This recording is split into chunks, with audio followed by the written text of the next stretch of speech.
우리가 예수를 믿으면서 늘 내가 정말 믿음으로 잘 살고 있는가, 믿음의 선한 싸움을 싸우고 살고 있는가를 늘 우리는 시험해 봐야 됩니다.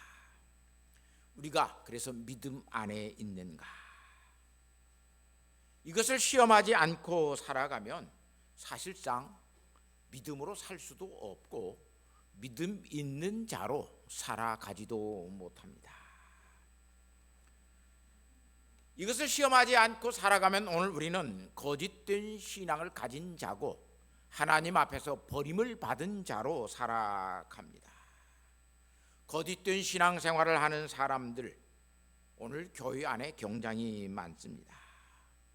그래서 사도 바울은 고린도후서 13장 5절 말씀에 너희는 믿음이 있는가 너희 자신을 시험하고 너희 자신을 확증하라. 예수 그리스도께서 너희 안에 계신 줄을 너희가 스스로 알지 못하느냐? 그렇지 아니하면 너희는 버림받은 자니라. 내 마음 속에 예수님이 계셔서 믿음으로 계속 살게 하시는구나. 내 욕심과 내 생각으로 이렇게 이끌려 가려고 할 때 예수님께서 성령 하나님을 통해서 내게 말씀하시는구나. 너 그렇게 살면 안 돼. 너 그렇게 말하면 안 돼. 그렇게 예수님께서 내게 말씀하시는구나. 이것을 깨닫지 못하고 그렇게 믿음 안에서 살지 아니하면 너희는 스스로 버리운 자라고 이야기를 합니다. 세례 받은 것으로 믿음으로 사라지지 않습니다. 내게 믿음이 있다. 나는 세례를 받은 사람이다. 심지어 나는 모태신앙을 가진 사람이기 때문에 나는 믿음으로 잘 살 수 있다. 이런 생각들을 가지고 있는 사람들이 많습니다. 나는 몇 대 신앙의 가문에서 자랐다. 나는 목사의 아들이고 나는 목사의 딸이고 나는 장로의 딸이고 내 아버지가 권사님이 어머니가 권사님이니까 나는 믿음 있는 사람이라고 말하는 사람들이 많습니다. 그것으로 우리가 지금 내가 믿음으로 사라지지 않습니다. 여기서 시험하라고 하는 이 말은 페이라조라고 하는 헬라 말입니다. 쉽게 말하면 시험해 보라는 거예요. 네가 정말 믿음이 있는가를 너 자신이 한번 시험해 보고 유혹해 보라고 하는 말이에요. 다른 말로 말하면 네가 믿음으로 살려고 노력하고 분투하라고 하는 말이에요. 이렇게 믿음의 이 시험, 페라조를 하고 사는 사람들은 결국은 그 시험의 결과가 자기 자신에게 확증이 되어집니다. 도키마조라고 하는 확증이라고 하는 말은 도키마조라고 하는 헬라 말이에요. 이 도키마조라고 하는 이 헬라 말은 다른 말이 아니라 시험의 결과를 이야기해요.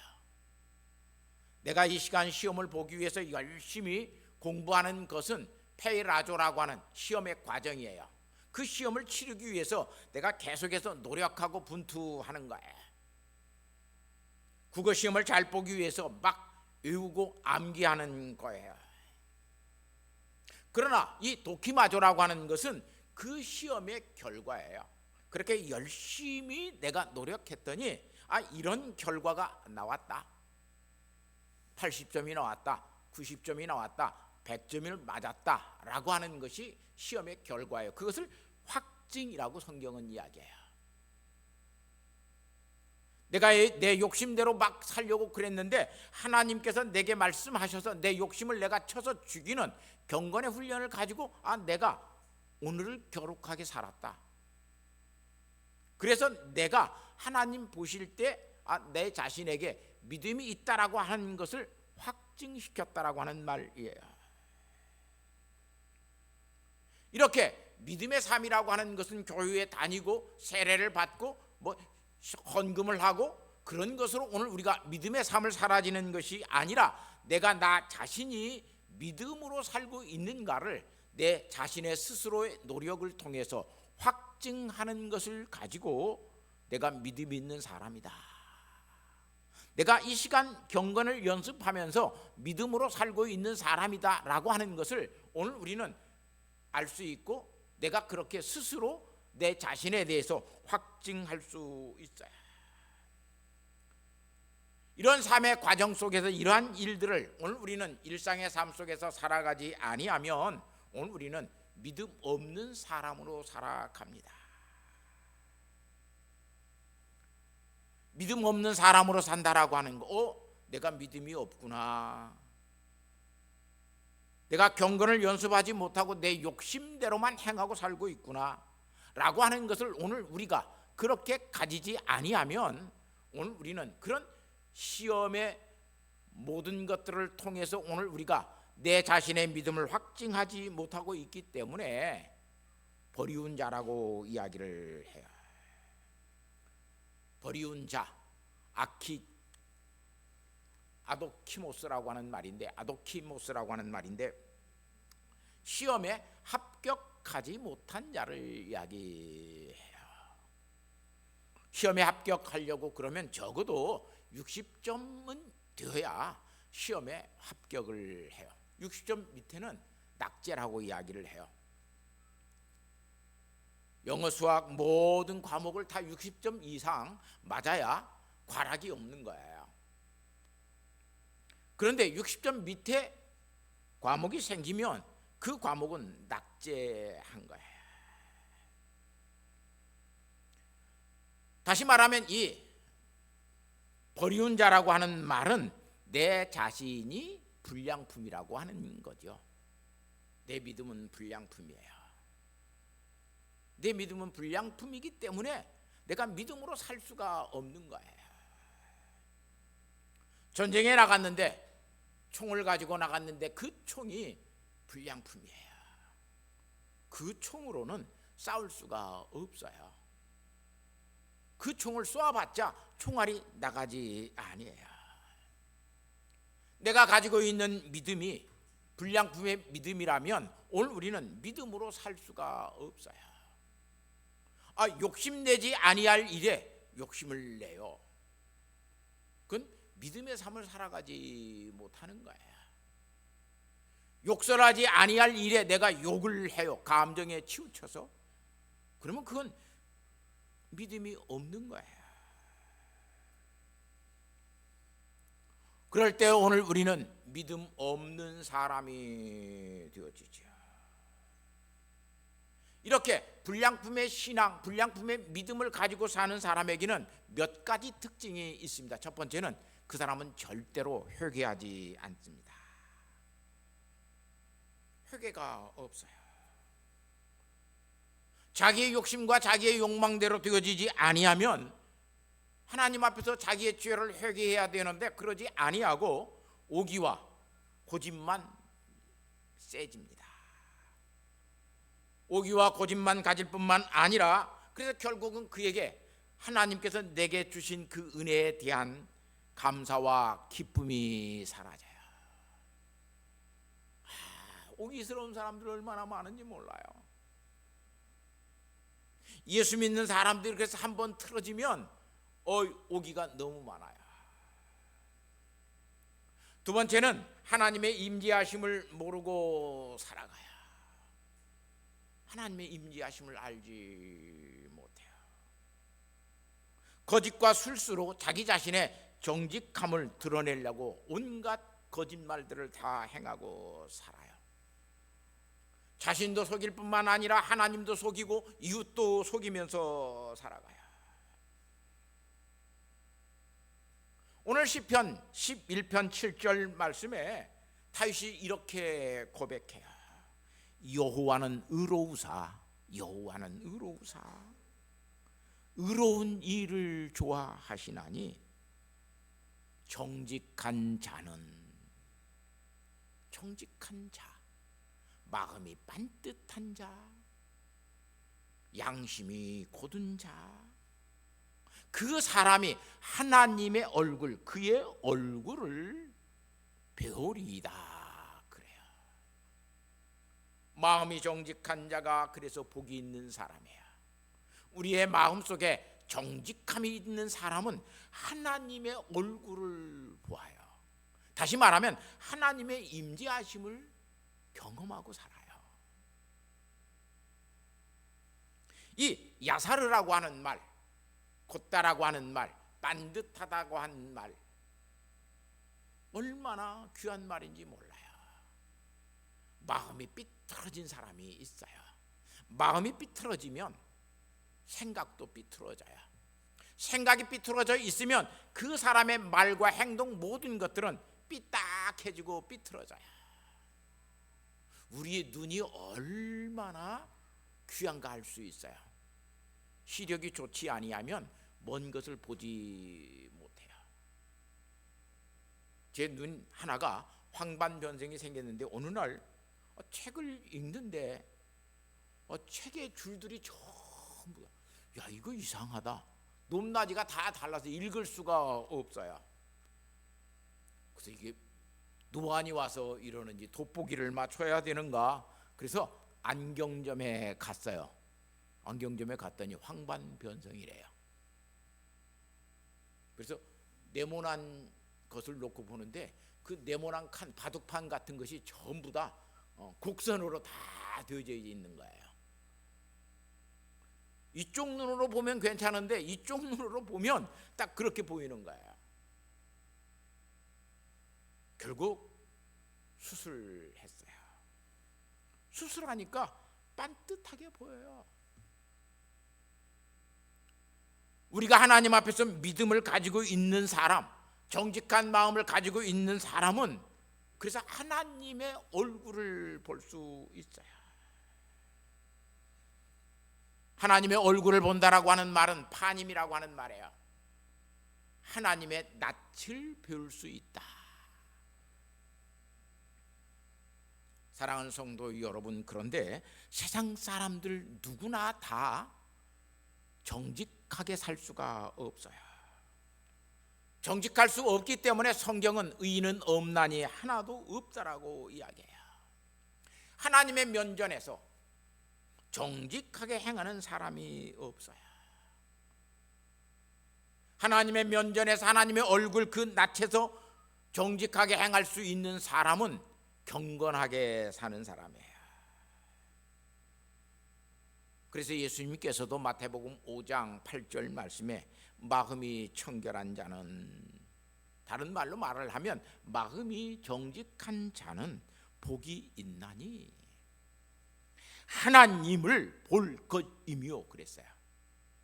마음이 정직한 자가, 마음이 청결한 자가 하나님을 만나고 하나님을 볼 수 있다라고 예수님께서 말씀하셔요. 목사인 저도 살아가면서 당혹할 때가 굉장히 많이 있어요.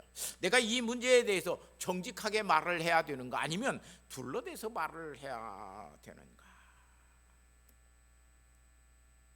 때로는 종종 내게 어려움이 되려고 하는 것보다 그 사람에게 어려움을 주지 않으려고 돌려댈 때가 많이 있어요. 이 부분에서도 좀 정직하게 이야기해야 되는데, 내가 정직하게 이야기하면 그 사람이 어려움을 당할 것 같아서 그냥 둘러대요. 하나님을 만나고 있는 사람은 하나님의 면전 앞에 있기 때문에 거짓말을 그래서 못해요. 정직하게 이야기해요. 우리 신앙의 위기, 믿음의 위기는 어떤 때 있냐면 하나님을 만나지 못하고 하나님을 두려워하지 않기 때문에 생기는 거예요. 여러분, 참 신앙은 하나님을 두려워해요. 오후에 우리 학생 예배를 통해서 제가 말씀을 전해요. 하나님을 두려워한다라고 하는 것은 믿음이 있는 거예요. 믿음이 없는 사람은 절대로 하나님을 두려워하지 않아요.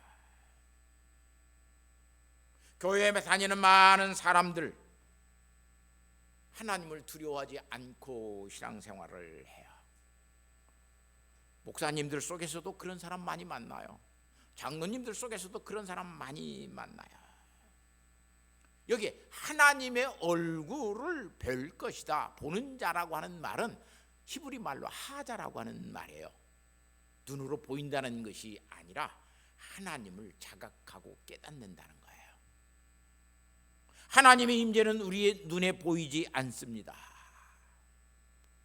그런데 마음이 정직한 자는 하나님의 임재를 자각해요. 깨달아요. 사랑하는 성도 여러분, 사랑이라고 하는 것이 우리의 눈에 보입니까? 내가 누구를 사랑하는 것 절대 눈에 보이지 않습니다. 그런데 가까이 있음으로 인해서 이분이 나를 사랑하는구나, 이분이 나를 아끼는구나, 이 사람이 나를 존경하는구나, 그것을 어때요? 깨닫고 자각하게 되죠.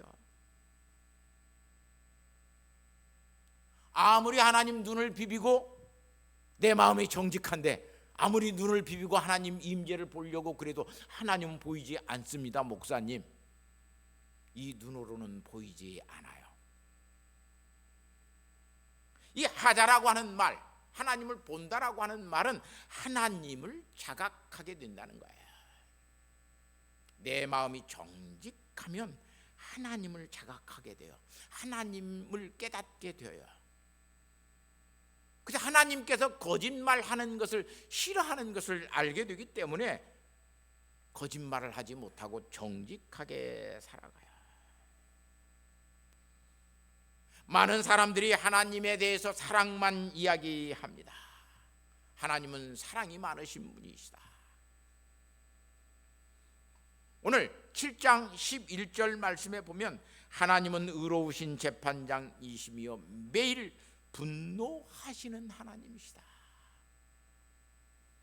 여기는 사랑이 많다고 이야기하지 않아요.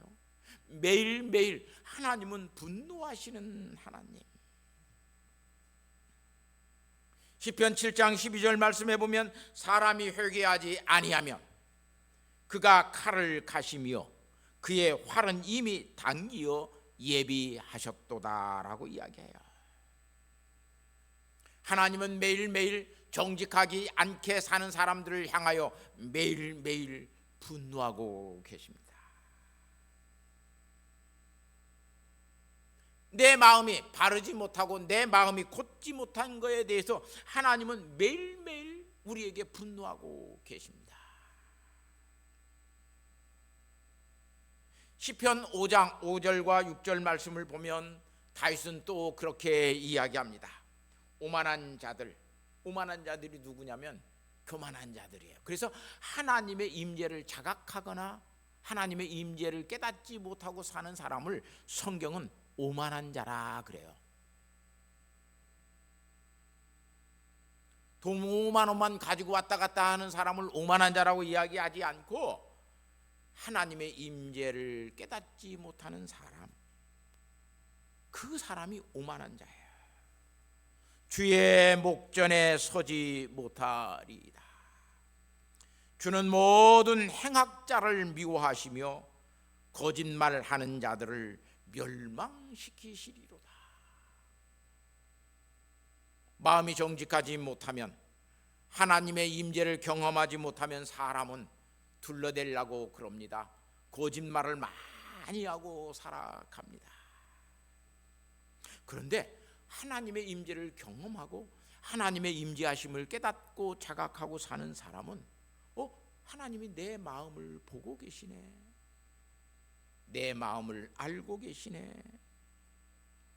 그것 때문에 거짓말을 할 수가 없어요. 그런데 그것을 깨닫지 못하고 매일매일 거짓말하는 사람에게는 하나님이 매일매일 분노하고 계셔요. 그래서 거짓말하는 사람 절대로 하나님의 복을 받지 못합니다. 며칠 전에 어느 목사님이 효유가 마쳤는데 목사님 저를 좀 배웠으면 해요 라고 해서 다른 사람 다 보내고 그분과 단둘이 이야기를 했어요.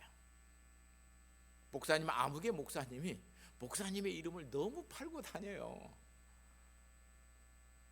그 목사님이 목사님의 이름을 팔고 다녀서는 안 되는데 목사님의 이름을 너무나 많이 팔고 다니고 목사님이 자기의 멘토라고 이야기를 해요. 근데 목사님이 그런 사람 멘토해 주면 안 돼요. 그런데 목사님을 자꾸 목사님이 자기의 멘토라고 이야기를 하니까 목사님이 한 번은 불러다가 주의를 주셔야 할 것 같아요. 그래서 내가 그랬어요. 내 이름 팔고 다니는 사람이 한둘이냐. 그냥 내버려 둬라. 그런다고 그래서 그 사람이 막 그렇게 한다고 그래서 내가 그 사람의 어떤 일에 대해서 내가 추천하지는 않을 거다. 왜? 나도 그 사람을 잘 알고 있다. 염려하지 말라. 그러고 보냈어요. 물론 저를 염려해서 걱정하는 거예요.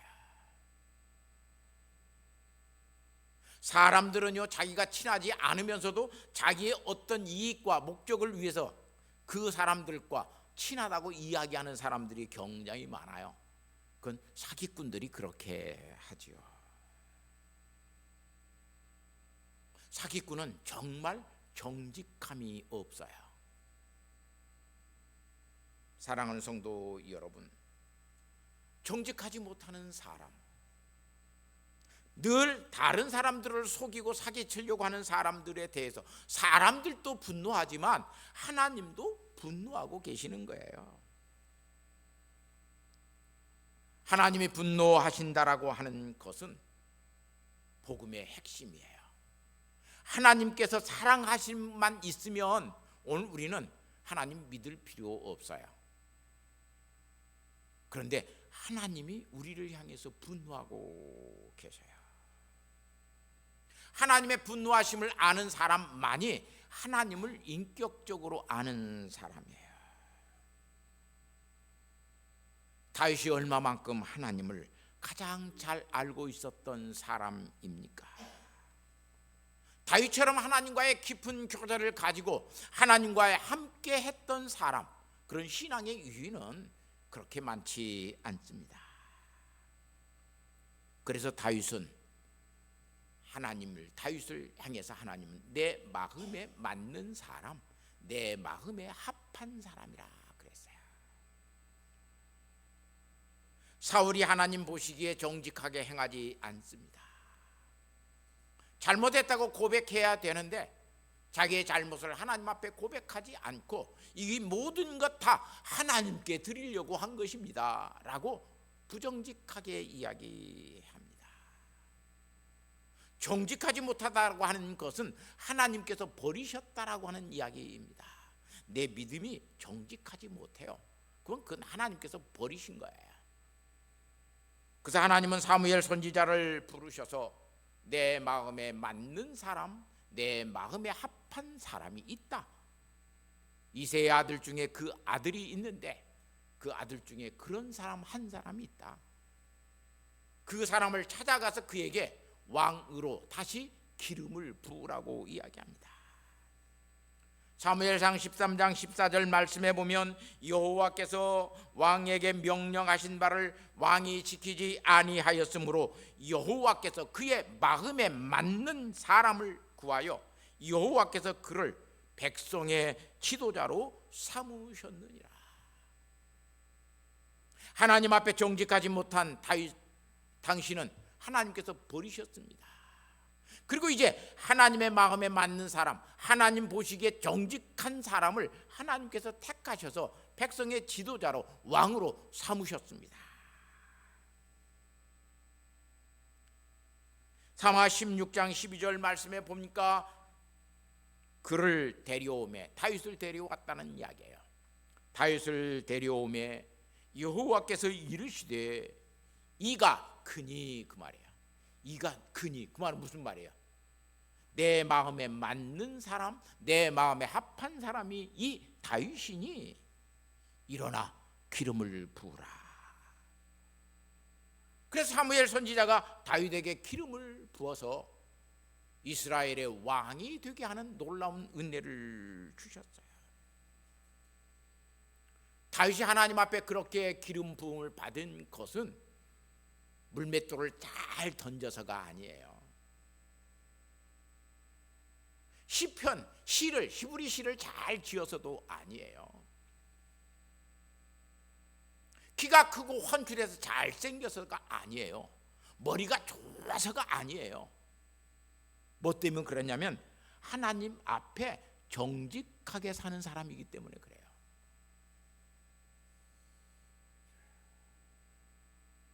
정직하게 산다라고 하는 것은 놀라운 은혜고 놀라운 복입니다.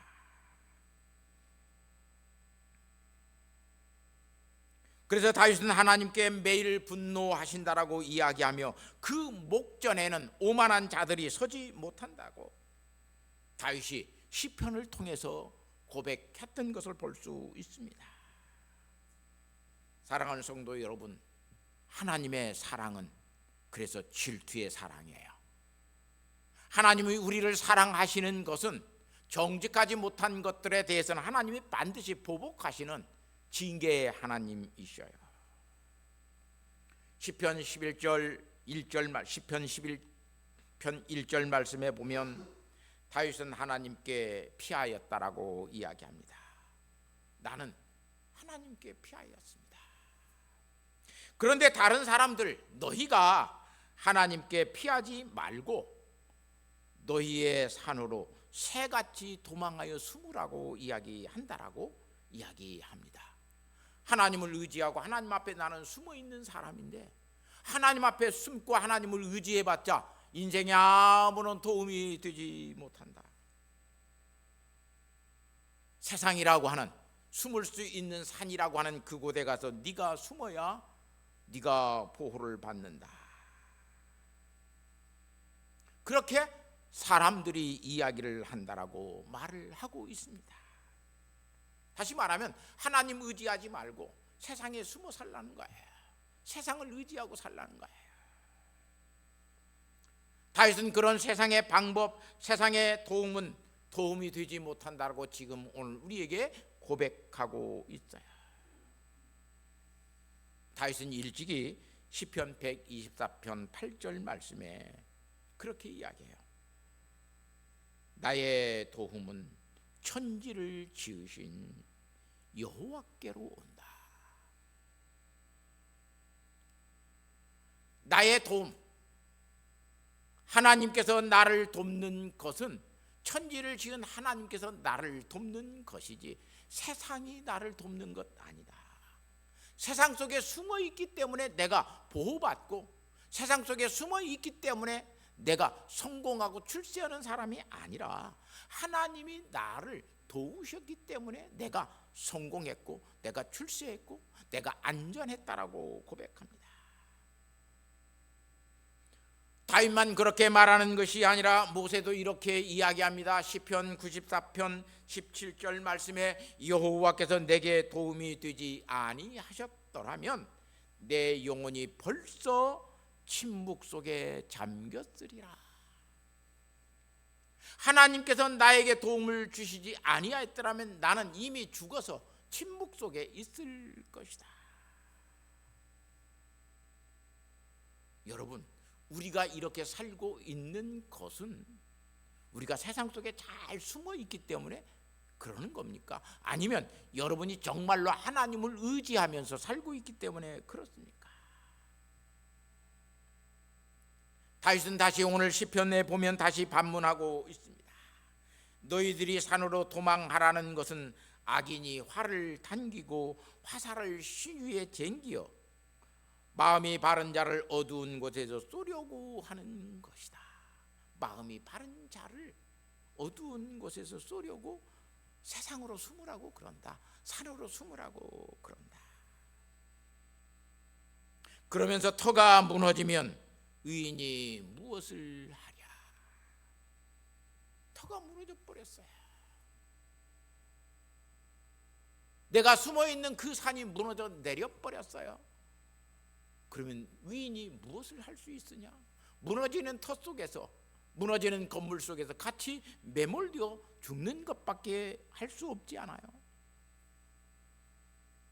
세상이라고 하는 터가 무너져 버리는데 보호할 수 있는 피난처는 없다라고 하는 이야기예요.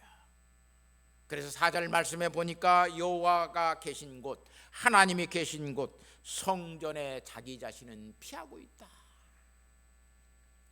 하나님의 보좌가 있는 곳에 나 자신은 피하고 있다. 하나님의 보좌에 앉아 계시는 하나님은 인생을 통촉하시고 인생을 감찰하신다고 이야기합니다. 그러면서 6절 말씀에 보니까 마음이 정직하지 아니한 자, 그들에게 하나님은 그물을 던지시고 불과 유황을 태우는 바람을 그들의 소득이 되게 하신다라고 이야기합니다.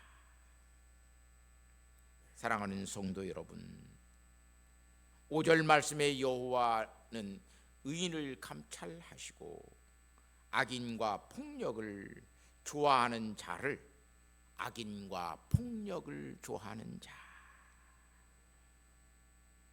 하나님께서 마음으로 그들을 미워하신다 그래요. 하나님의 마음을 안다라고 하는 거 얼마나 귀한 축복인지 몰라요. 같이 살아도요, 마음을 몰라주면요 참 답답해요. 같은 이불을 덮고 자는데 마음을 몰라주면 동상이몽인 거예요. 꿈은 다른 꿈을 꾸고 살아요.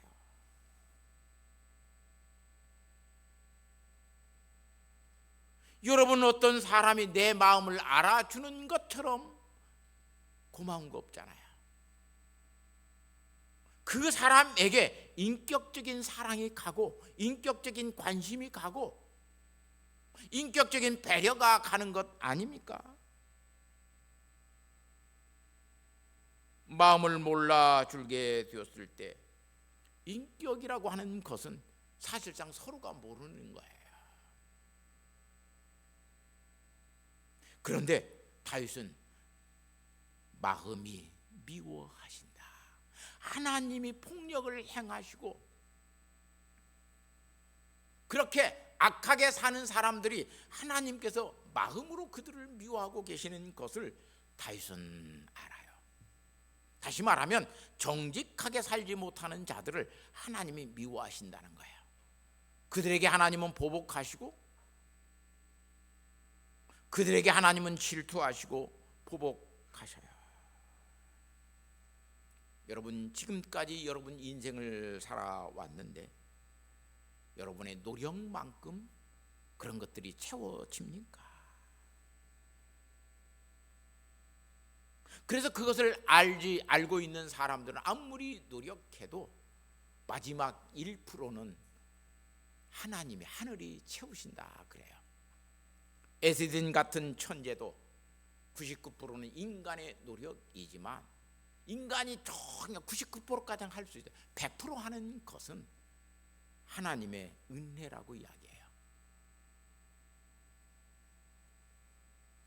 여러분, 인생을 살아보면서 많이 모으고 사는 것 같은데 여러분, 모은 것 있습니까? 아무것도 나는 모으지 않고 사는 것 같은데 모으고 산 사람들도 있어요. 정직하게 산다라고 하는 것 얼마나 중요한 축복인지 몰라요. 하나님은 정직하게 사는 자들에게 하나님은 은혜를 베푸셔요.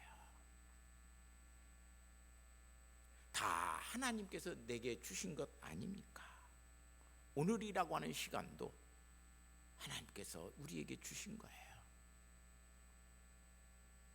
내일이라고 하는 시간을 여러분 아무리 돈을 주고 사고 싶어도 하나님께서 내일이라고 하는 시간을 우리에게 주지 아니하면 오늘 우리는 그 시간을 살 수가 없어요. 병원에서 죽어가고 있는 사람에게 아무리 돈이 많아도 내일이라고 하는 시간을 내 전 재산을 주고 사겠습니다. 나를 내일 살게 해주세요. 그런다고 해서 그 사람이 살아납니까? 살아나지 않습니다. 하나님이 시간도 우리에게 무상으로 주신 거예요. 사실상 물질도 하나님이 내게 주신 거예요. 열심히 내가 노력해서 하나님 내가 돈 벌고 사는 것이지 하나님이 무슨 내게 돈을 주셨습니까? 여러분 그렇게 생각하고 살죠. 그런데 하나님께서 물질도 주셔요. 그래서 어떤 사람에게는 많이 주시기도 하시고 어떤 사람은 적게 주시기도 하셔요. 부자로 사는 사람도 있고 가난하게 사는 사람도 있어요. 재능이라고 하는 재주도 하나님이 우리에게 주시는 거예요. 요즘 많은 사람들이 재능 기부한다라고 그래요. 건강한 사람이 사회봉사를 위해서 여가 시간을 활동해서 나가서 봉사하고 다니는 것 봐요.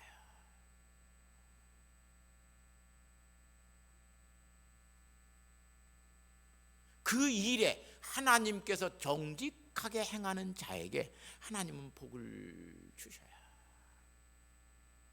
사랑하는 성도 여러분, 요즘 우리나라가 너무나 살기가 어렵고 참 삶이 궁핍해지고 있습니다. 하나님 앞에서 오늘 우리는 정직하게 살고 있는가를 오늘 우리는 다시 한번 물어봐야 돼요. 나는 정직하게 살고 있는가? 우리 교회는 정직한 성도들이 있는가? 내가 직장에서 하나님 보시기에 정직하게 행하고 있는가? 이 일을 하면서 나는 얼마만큼 바른 생각, 정직한 마음을 갖고 이 일을 수행하고 있는가?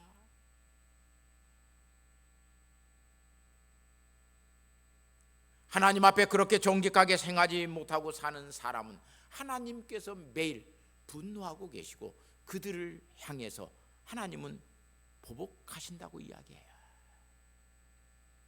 내가 오늘 이 시간 100원을 정직하게 쓸 수 있는 사람이라면 하나님께서 나를 지켜보고 계심을 아는 사람이 되는 거예요. 사랑하는 성도 여러분, 우리 서로 하나님 보시기에 정직하게 사는 믿음의 사람 됩시다. 정직하게 살십시다. 하나님은 가장 정직한 자를 사랑하시고 정직한 자를 향하여 하나님은 내 마음에 맞는 사람이라 그렇게 말씀하셔요. 그래서 거짓말하지 맙시다. 남 속이지 맙시다. 하나님 보시기에 정직하게 사는 믿음의 사람으로 사는 저와 여러분 되시기를 예수님의 이름으로 부탁하고 축복합니다. 하나님 아버지, 마음이 정직한 자, 하나님 앞에 바른 마음, 올바른 생각, 정당한 마음을 가지고 사는 사람을 하나님은 찾으시고 그런 사람을 향하여 내 마음에 맞는 사람이라고 그렇게 말씀하셨을 뿐만 아니라 그런 하나님의 마음을 아는 자가 정직한 자라고 다시 오늘 우리에게 말씀해 주고 계시는 것을 볼 수 있습니다. 하나님이 보고 계심을 알고 어떤 일에서나 어떤 시간 속에서나 하나님 보시기에 정직하게 행하는 믿음의 사람 되게 하여 주옵소서.